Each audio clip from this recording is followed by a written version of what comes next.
Hello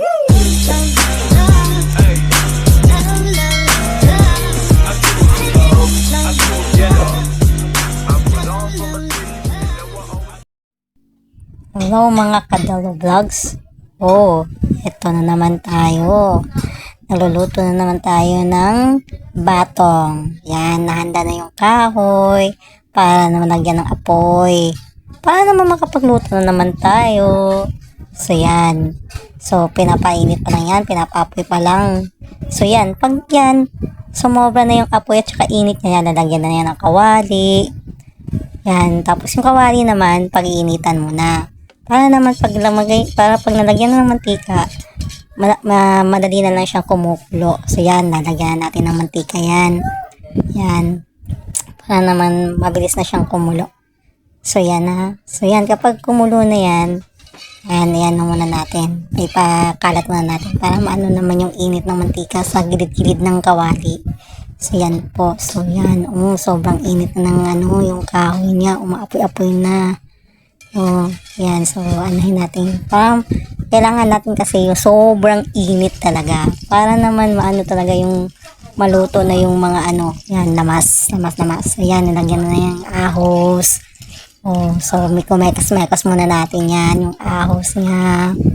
Tapos, lagyan na natin ng sibuyas. Yan na. So, mekas na natin yan. Yung dalawang ahos at saka sibuyas. So tapos pag okay na yung luto, lagyan natin ng batong. Lagyan pa natin ng batong ulit. Diba? So, sarap yan. Nakakatakam, parang nakakagutom naman tuloy ulit. So, mekas lang natin yan, mga Kadalo Vlogs. Diba?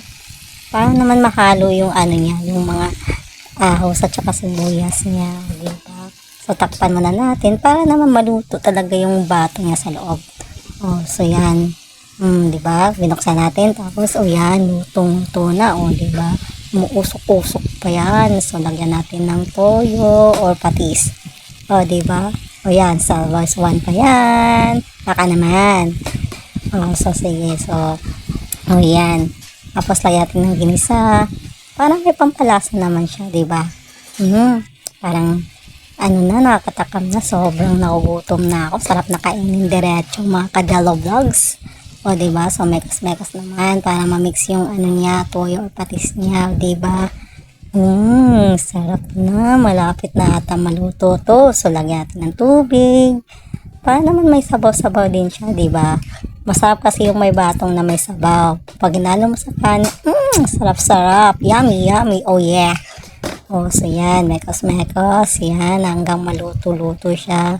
Kasi hanggang siya, diba? Lumambot yung batong niya. Diba? Ang sticky na ng niya, sabaw niya. Parang sarap kumain. Nagugutom tuloy ako. Oh yeah, goods. Oh yeah, nilagay na sa lamesa. Diba? Ito na yung kanin. Diba? So, yan. Tapos na akong magluto. So, ito na naman ako. So, yan. So, thank you po sa papanood ng videos. Like, subscribe, and follow to my video.